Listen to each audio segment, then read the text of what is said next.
মুসলমানরা সর্বদিক থেকে অধঃপতিত কেন?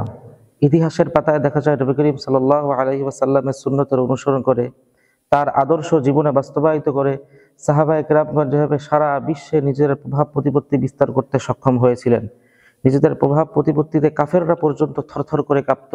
আজ আফসোস, আমাদের মুসলমানদের অবস্থা এমন যে লোকে কি বলবে এ ভেবে লজ্জায় সুন্নতের উপর আমল করে না। এর পরিণাম এমনই দাঁড়াচ্ছে যে সংখ্যায় কোটি কোটি হওয়া সত্ত্বেও মুসলমানরা আজ সর্বদিক থেকে অধঃপতিত, লাঞ্ছিত, অত্যাচারিত।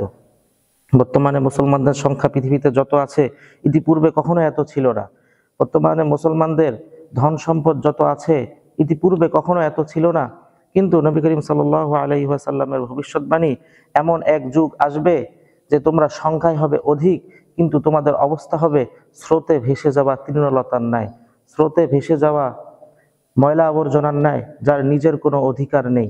বর্তমানে মুসলমানদের অবস্থা এমনই, বেধর্মীদের মন তুষ্টি করার জন্য নিজেদের সবকিছু ত্যাগ করে দিচ্ছি, নিজেদের আখলাক ছেড়ে দিচ্ছি, মাথা থেকে পা পর্যন্ত তাদের অনুসরণ করছি, কিন্তু তবুও তারা আমাদের প্রতি সন্তুষ্ট না।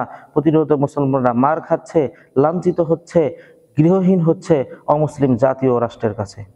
এসব অবস্থার পরিপ্রেক্ষিতে খুব ভালোভাবেই মনে রাখতে হবে, মুসলমান যতদিন পর্যন্ত নবীজির সুন্নতকে আঁকড়ে না ধরবে, ততদিন পর্যন্ত লাঞ্ছনা গুঞ্চনা ব্যতীত তাদের নসিবে আর কিছু জুটবে না।